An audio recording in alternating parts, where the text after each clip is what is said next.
the Rock Fight, where we speak our truth, slay sacred cows, and sometimes agree to disagree. This is an outdoor podcast that aims for the head. I'm Colin True, and today I'm joined by an old friend. Justin Hausman is here to talk about his new role in conservation, but some programming reminders first. Come back to the Rock Fight this Monday, where I'll be joined by brand and creator expert producer Dave, outdoor industry insider, a.k.a. the consigliere Owen Comerford, and we'll have your weekly dose of outdoor industry discourse. On Tuesday, we are once again going to open the container with host Doug Schnitzbahn, who will be his guest this week. You know, I honestly can't remember. So you'll have to come back on Tuesday to find out. And lastly, sign up for News from the Front, which will hopefully be out by the time you're hearing this episode. It's been a busy week here at Rockfight HQ, okay? And as I'm recording this, I'm behind on the newsletter. So you know what I don't know, and I hope that you have your newsletter by the time you're listening to this. And all right, let's get into it. So for the better part of this show's history, Justin Hausman was a weekly co-host. He was there when we broke the news about a new show called Switchback Spring. He was there when we broke the news about Yeti's plan to shutter Mystery Ranch. And he was there for the million times I asked him questions about outdoor tech just so I could hear that big, frustrated sigh of his. And if you aren't familiar with Justin, either on the Rock Fight or otherwise, he has spent the majority of his career as a journalist working for titles like Surfer and Adventure Journal. But if you have heard him on this show, then you know he has a soft spot for conservation and for protecting our wild places, the places we all love to go to do the things that we love to do. So a few months ago, when he landed a job at the Save the Redwoods League, it wasn't at all surprising that he was able to use his incredible skill as a writer to move on from his outdoor media days and into doing work to help save those places that he loves so much. And the Redwoods were a perfect place for him to land, given his affinity for his home in the Bay Area. After dozens and dozens of conversations with Justin about outdoor industry topics and the gear and apparel that dominates the topics we discuss the most here on the Rock Fight, him ending up at a nonprofit focus on conservation was eye-opening, because the outdoor industry isn't simply the making and distribution of outdoor stuff. There are guides and tourism boards and content creators, all who consider what they do to be part of the outdoor industry. So since it's been a few months, I asked Justin to come back on the show with an update about his new gig, and particularly to ask him how he ended up there. The career paths of those who work in our industry are rarely traditional, so I was excited for him to impart the wisdom of his journey on our lucky listeners. And Justin is here today, although he was a bit rusty, because even though he had his trusty podcast mic and setup rolling, he managed to record himself using his laptop microphone. So that's why he sounds a little different than you probably remember him sounding. And right now he's listening to this and getting really mad at me. Love you, Justin.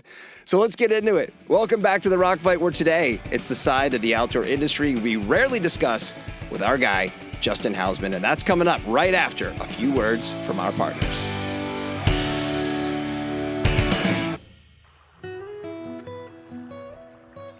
Liz and Royal Robbins were known as American climbing royalty, part of the first group of Yosemite-based climbers that would scale routes yet unclimbed, who would promote the ethic of clean climbing, and who, with a core group of startup brands, would serve as the foundation of our modern outdoor industry.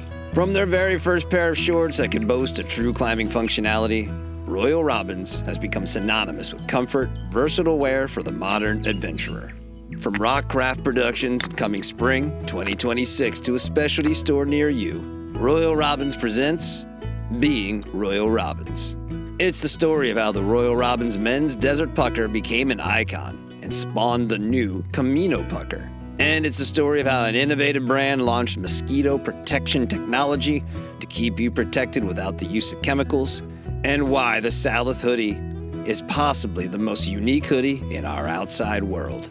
And how you can experience this uniquely American story of adventure through the thoughtful clothing choices of Royal Robbins. Available for streaming everywhere you find actual water-based tributaries. Being Royal Robbins, because nature and adventure are good for the soul. Hey everyone, before we keep going here, I need to tell you about our teammates at Darby Communications. Like I've been telling you, if you run an outdoor, an endurance, or an active lifestyle brand, there is no better PR and digital marketing belay partner or drinking buddy than Darby. They can help your business reach new heights, and they might just keep you from falling on your ass. Since we started working with Darby, more and more people, and this is an important point now, guys, I want you to hear me on this, more and more people have reached out to us here at the Rock Fight because of that messaging. Look, guys, I'm dead serious. If they can help us, They can help anybody. Hit them up at darbycommunications.com. Do it today. All right, everybody. I'm here with an OG rock fighter. My friend, your friend. First time in the pod in a minute. It's Justin Hausman. He's back. You know, listener, I'm just as surprised as you are that Colin's been making the show without me for the past 6 months. I just sort of assumed that it got shut down. Are you feeling rusty? Are you feeling like a little pod rusty? You know what? I hate to admit it, but I guess a little bit. I listen to 45 hours of podcasts a week. So yeah, you would commute. I'm listening to it. Exactly. Yeah, it's all smartless. Smartless all the time. That's it. Just back to back. That's to back, your go-to to back, for the to commute. back, to back, Just gets the right time. Every time it nails it. It is by far the best podcast that you could possibly listen to, including the Rock Fight. I'm sorry. I mean, how dare you? Jason Bateman's not on this. Will Arnett's not on it. Sean Hayes aren't on it. God, it's good. He's kind of the weak link, don't you think, Sean Hayes? Oh, 100%. But a show wouldn't be the same without him. You have to have him. You absolutely have to have him. That's your celebrity podcast. That's the one you like the most. There's nothing even. I didn't even think of it as a celebrity podcast, but I guess it is. But holy smokes, it's good. I like Polar's podcast. Amy Polar's new podcast is pretty good. Happy Hour. Hang. Good Hang. Yeah, it's a great name. Yeah, it's a great name. It is. She's great. And then the other one is The Lonely Island with Seth Meyers. That's a good podcast. Okay, I'll try that one. I want to get into the Ted Danson, Woody Harrelson one because that. I didn't know they were doing. Are they doing a Cheers rewatch? I don't think so. I am. I just assumed. Yeah. By the way, I am. It's amazing. Absolutely. I'm not jumping around. Or I'm jumping around. Oh, okay. Well, so Justin's back because, most of the time on the show we're talking about, when it comes to the outdoor industry, the making and distribution of outdoor things. But the definition of the industry is kind of much larger than just simply gear and apparel, right? So Justin recently left his old career behind and started working at the Save the Redwoods League. I'm not sure if I would say I left my career behind, Colin. That's a bit extreme. Well, you kind of did. I guess not. You're still writing. Exactly, yeah. Okay, all right, fine. Justin pivoted in his career. Thank you. To join Save the Redwoods League. I want to know what the league is that Save the Redwoods is part of. Okay. Who are you competing against? No, yeah, good point. Gosh. It's funny. I wrote something recently, and I wasn't referring to us. I was referring to this group of organizations that does some work in the Sierra, and I called them a sort of a Avengers of conservation groups. And I for a long time struggled. Do I talk about Save the Redwoods League and then mention Justice League? But I couldn't quite bring myself to do it. I think it's because I have just an intense distaste for DC comics. I like Superman. You didn't like Superman as much as I did. Not nearly as much, no. But League, I think I'm either thinking sports or I'm thinking comic books. There's no other really more accepted, I think, use of that word, except maybe in this context of Save the Redwoods League. You're right, though. It's a good point. Is there a group of things doing this? Yeah. Are you competitive against the Save the Douglas Firs? You're like, fuck you, Douglas Firs. Yeah. That's actually exactly right. That's what it is. That's exactly right. All right, so we mentioned you pivoted off of your career. You didn't just leave it behind. But what took you down the path, though, man? Because if the longtime listeners will know that you were interested in science. You were an archaeologist. That's correct. I almost said paleontologist, which I don't way understand cooler. why people confuse those two. I don't either. Why is that so? They're not even close, except for the ologist. You're studying old things? I don't know. Maybe. Yeah. Okay. Nothing. Sorry. You dig? There's digging. You were an archaeologist, and then you went down the road of writing in the outdoor industry, surfing, those kinds of things, journalism. Knowing you as well as I do, I see the synergy for you in protecting places. So what was the journey that was like for you to find yourself where you are now? This sounds a little bit like a job interview. It is. Are you interviewing me have I applied for a position? Is that what's happening? I'm tired. You don't need to know the answer to that question. We need a starting first baseman. in the Save the Ferns League. I'm so in. God, I would love to play some baseball or softball, anything. I'm sorry. What now? Conservatism? What are you asking me about? Yeah. What was the journey, man? Why were you why did you pursue? You were an outdoor journalist. What made you interested in conservation? It's a good question. I think that comes a point. I mean, I've been writing about things I love doing for my entire career. Right, since I started writing about surfing, and at a certain point, I think not everybody, obviously, plenty of writers just write whatever they want to write the rest of their lives. But at a certain point, it just felt like it wasn't doing anything, you're writing stories and people are enjoying them, but for what, and that wasn't enough for me. And it is for tons of people. I mean, most writers, I would guess. But in some ways it felt like I was spinning my wheels. In some ways it felt like, not that I was wasting my time, but it was like, how many more articles can I write about someone climbing something or surfing something or wearing something or me wearing something or you wearing something or whatever. It just felt like I needed something else. I wanted it to be more meaningful. And I think, a lot of us, one of the wonderful things about being a journalist is that you can kind of pretend to be something, like any job you want, like any profession, right? Like if you're writing about something, you can kind of pretend to be that thing. And so I always found myself attracted to writing nature stories and science stories. How do animals work? How do mountains work? How do rivers work? Do fish feel pain?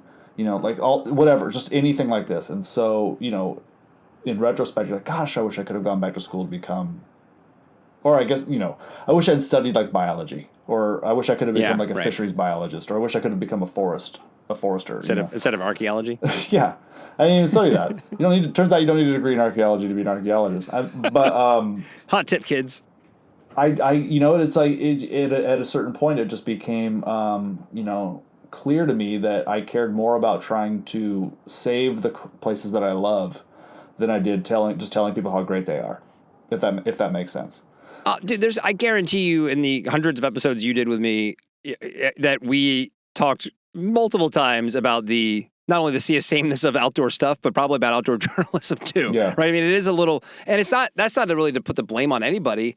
I mean, these stories have been being written since the 70s, right? I mean, like, it's like, how many more ways can you spin it around and to find a new angle on a tragedy or a triumph or a emotional growth that takes place in a wild place, right? There's a lot out there already. You cannot continue to make it new. I mean, you need new voices. You need new people who are experiencing talking about these things for the first time. My very first day at Surfer Magazine, the editor that hired me, Brendan Thomas, who now runs the Golfer's Journal, a really successful golf publication and events brand.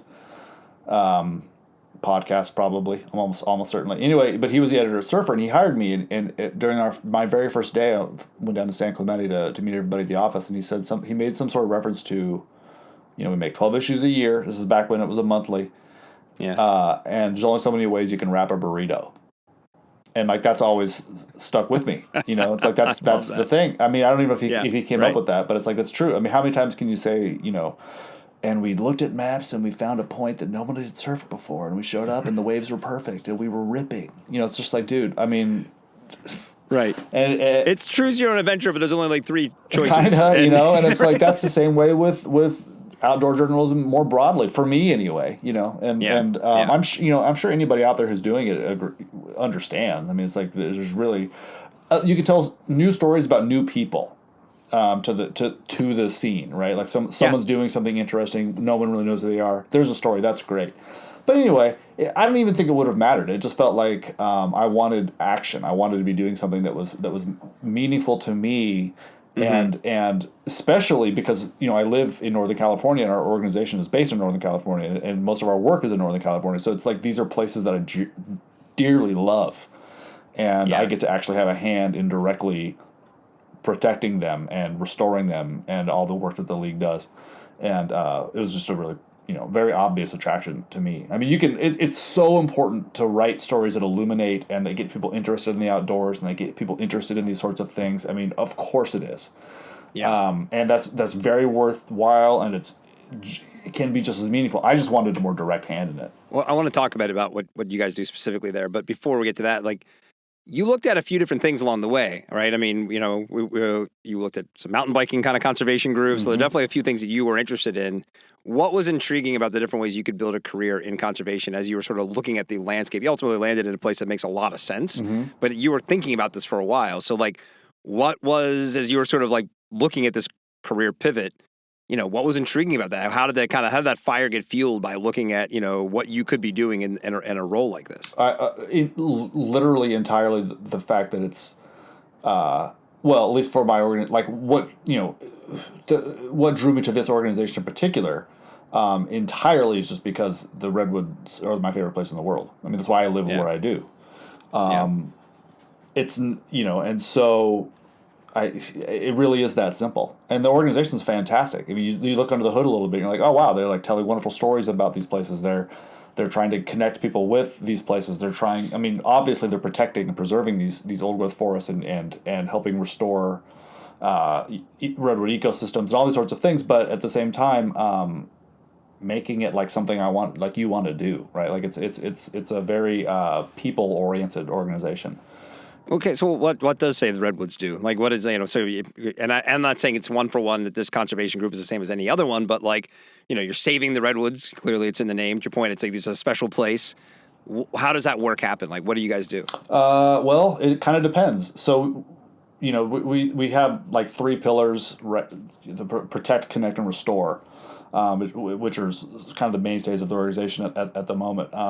But it's been different historically. Originally it was about just acquiring land, acquiring redwoods, and protecting them that way, and helping establish parks and things like that. And we still do a little bit of that, but recognizing what's coming down the road, we have a huge commitment to restoring forests. So whether that's forests that we hold, although we don't hold a lot of lands, but collaborating with regional parks, state parks, national parks on restoring redwood forests. And so we have an army of professional foresters and a big science team, and that's what they do, and so we help advise different organizations on best practices. We do a lot of cultural burns with indigenous groups and things like that, just helping to try and improve the fire resiliency and just the health of these ecosystems. And it's an old organization too, 1918, right? The 100-year party was a few years back, but yeah. What do you think? I mean, obviously a lot of differences, but like, is the mission relatively the same? Is it kind of is there? Do you think there's a lot of differences between what you guys do now versus how it all got? That's an interesting question. In some ways, I mean, for sure from the founding, but I mean, just over the decades, yes. I mean, in the sense that there's only you run into a limit with how much land you can acquire, right?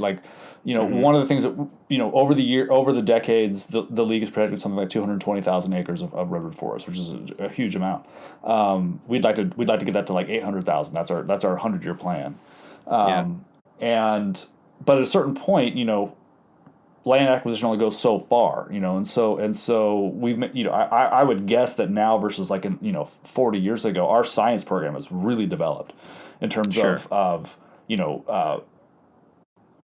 funding studies, doing our own, all that sort of stuff. So it's not as much just about buying a plot of redwood trees and making sure they don't get cut down. It's much more about how do we establish the health of the entire redwood range. And for us, that means all the redwoods on the California coast, but also the giant sequoia in the Sierra. They're related trees. They're both redwoods. So we do a lot of work with the giant sequoia as well. And so that's our vision, is reviving the entire range to what it was before logging, before industrial logging. I mean, that's the goal. If I paint a tree red, will it count? Will you protect it and save it? What a good question. Well, no, maybe. Come on. Is it a redwood already? I could make some dye in there. It's not the color necessarily of the tree that's important, Colin. What are you doing? We didn't even talk about your role. Like, what would you say you do here? Yeah, good question. So obviously, one of the most crucial parts of a it's a nonprofit. One of the crucial parts is getting your message out. So that's what I do. So I get to it's incredible. I get to write about my favorite trees and my favorite places in the world. So in some ways, it's an extension of what I've always done, where I just, I've been really fortunate to cover the things that I care about the most, and this is that again. So we just wrapped up. Well, we didn't just wrap it up; it just arrived in the mail today for me. Redwoods magazine. We make. We used to do 2 a year. We did 1 this year. I don't know if we're going to do 2 next year or not. Covering all the work that we've done in the year past. Also, just fun stories, just generally speaking, and so like that just showed up.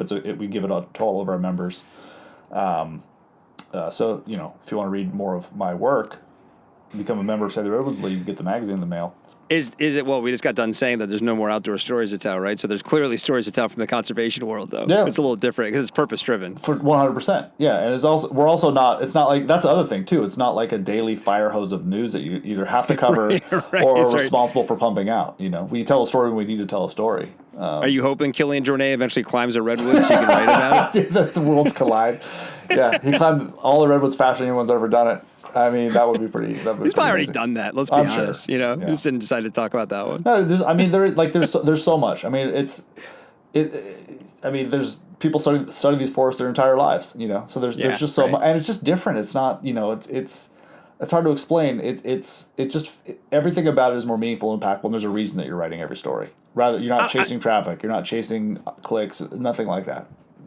No, I mean, and this word may sound like I'm trying to cheapen it, but it's not. It's edutainment in a way, right? It's kind of like you're learning something while you're also kind of being entertained, and like, there's something special about it, and it's like fascinating, but also like, oh, this is something that kind of is elevating my outdoorsy knowledge as well as my science knowledge. Well, sure. I mean, I think all of us want to know more about the areas that we recreate in, that we love. I mean, I was just up in the Sierra the last week, you know, and I did what I always do, which is like immediately just bone up on that place. Who were the first people to come here? Who, you know, like what were they doing? Like, why is this here? Why are these roads here? Why are these places called this? Like, what happened? You know, because I love spending time there and riding bikes where I was and paddling the lakes and all that stuff. I want to know everything about it. So, I mean, it's the same thing here. Well, kind of like we're saying, you have, I mean, honestly, man, you made a career out of like passionate things pretty much from the get-go, even if that is archaeology, which you didn't have to have a degree for. That's amazing to know. Well, but then also to get into as a lifelong surfer. Yeah. Well, you had to have a degree. You had to have an archaeology degree. Connections, you know. Exactly. How many times have you seen Indiana Jones? Can you hum the theme? Can you get the jokes? Right. Can you get the references? Rank the movies for me. All By the of way, we these do a things quick are crucially ranking. important. Have you seen enough Sylvester Stallone movies to make it through an entire day digging holes where all you have to talk about is like your favorite 80s movies? Like, if you can do all that, you can be an archaeologist. I'd be a great archaeologist. You'll be a I have all the qualifications. fantastic archaeologist. Oh my God. I missed my calling. 100%. No, they're always looking. Always looking for somebody to dig a hole. Well, but the point is, like, you've been able to kind of take your passions and turn them into your career, right? Your life. I wouldn't do it any other. I mean, frankly, why would you not? Well, right. And so this is just another example of that. So I think, you know, beyond just bringing, you know, my friend and a former voice, not a former, but a voice that the listeners will recognize, you know, what's advice you would give listeners, right, to get involved in something they're passionate about? I mean, like, because it wasn't, you know, it still took you a minute to figure this one out, too, after doing a lot of other interesting things as well. I mean, is there something you wish you had known? In some ways, it's hard. This is such a personal question because I've had such a a unique upbringing and environment to where I didn't have anybody I could disappoint. I didn't have any expectations. You know, I've basically been on my own since I was 16 years old. So I literally at no point, other than like the crowd, have I thought about what other people think. So it's just different. I never expected to be a writer. You know, I really didn't. I guess my first career choice was professor, and you know, along the way I realized You've been a good professor. Sure, but there's like 9 jobs every year for professors in the entire country. You know, Yeah, right. and I didn't want to be in school anymore. So writing made sense. I loved surfing, you know, so I reached out to people that did that. You know, I knew I didn't want to pour beer anymore. I knew I wasn't going to. You know, I thought for other people, to be clear to people who didn't know that you used to be a bartender. Yes, I was a beer tender for many years. You know, I thought I would probably go down the beer world, but also I love beer, so like that would have also worked. I've never had the patience to be to clock in, clock out for something I don't like to do. I've just never done that. Yeah, and so I guess that would be the advice would be, unless you're singular joy in life is clowning or something, you know, like it's I don't know. I mean, I just feel like you keep your options open and you move toward the things that excite you, you know, and for me that's always been surfing and being outdoors and protecting the places that I love. And so I guess had I exhausted all those possibilities, then maybe I go work for Google or, you know, like or whatever, you know. I don't know. I don't really, who knows why people choose to do what they do, but I've never been motivated by money specifically, and I've never had the patience to spend all day doing something I don't want to do. So it's kind of just kind of worked. Which of your jobs afforded you the most flexibility to go surfing? Working at Surfer Magazine, as you would probably expect. I mean, that was pretty sweet. I mean, it was like 3 articles a week. I think was my first retainer gig. I think it was 3 articles a week, and then 1 feature in each magazine was my role. And so if I wrote 3 articles on Monday, hello, Santa Cruz for 4 days, you know? Like, it would just, Right. I'd just surf whenever I wanted. And, like, also, hey, I can't turn that in because it's firing. Is always a good excuse to Surfer Magazine, or was. Sure. Yeah, so, Yeah. you know, that one was, yeah, pretty good. How's the Ocean Beach summer swell Don't going know. for you right now? Don't know. Don't care. Don't. What? No, just don't. I just. You haven't been surfing? No. Talked to a big game about, like, falling in love with it again, or just doing whatever, but nah. You're so calm and relaxed and content. This is crazy. We're so happy for you, man. I mean, not surfing is a good way to be calm and content and relaxed. Right. I mean, if I didn't have mountain biking, I don't know what I would do. But You're not riding your e-bike anymore, are you? hell yeah, dude. Oh, Hell yeah. I ranted hard about it. Doesn't come out yet, but you'll hear it on Wednesday. You're man. kind of an idiot. I mean, no, everybody I got knows so this. mad at What? a pack of e-bikers. Well, sure, I'll get mad at a pack of any cyclist. Pack of anybody. No thanks. I'm currently going through a full-on like fuck e-bikes moment. Why? You don't have one is part of the reason. I never will. You know what else you're never going to do? Ride 2 laps of where I rode on Sunday because you can't do it on a regular bike. Why is that a plus? Why is riding more fun trails a plus? Why is riding further? Who cares? I still got out and rode for 3 hours. You rode for 3 hours. Yeah, because I got to do multiple laps of super fun downhill. Super fun downhill, multiple laps that I wouldn't be able to do on a regular bike. Because I wouldn't have had the time. I got rid of the Timberjack. I'm only riding the fully rigid Karate Monkey right now. Good Lord, man. I'm going to turn it into a single speed too. It's going to turn into a Rivendell before you even know. I'm going to see if there's any ways to take Are you more wearing technology Blundstones out while of you're it. riding these days, or can you see with all the mustache wax getting in your eyes? Well, I can tell you that you are the I speak for Dave and Doug and Shante and everybody. We all love you and miss seeing you as often as we used to, and we're proud of you, and we're happy that you're doing things that are making you happy. Well, I am lurking. You know, I do lurk.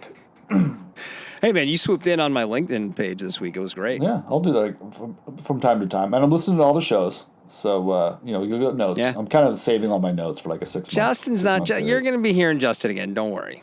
He's well, still, once that appearance fee gets all wrangled, yeah. Well, I'm working with the league. Okay, great. When are you going to form the league I team? That's what I want to know. I figured that would be like the day one. I did notice one of on my colleague's desk this morning. She had a trophy that was skee ball champion. Save the Redwoods League. So apparently there was a skee ball tournament at some point. Hey man, good seeing you. Yeah, you too. Good to hear my own voice on the rock fight again. I'm glad you dusted the mic off. It looks good. Yeah. I'll dust it off again in 6 months. All right, that's the show. We want your emails. Send them to myrockfight@gmail.com. The Rock Fight's a production of Rockfight LLC for our good friend Justin Hausman. I'm Colin True. Thanks for listening. And here to take us out, it's Krista Makes with the Rock Fight fight song. We'll see you next time, Rock Fighters.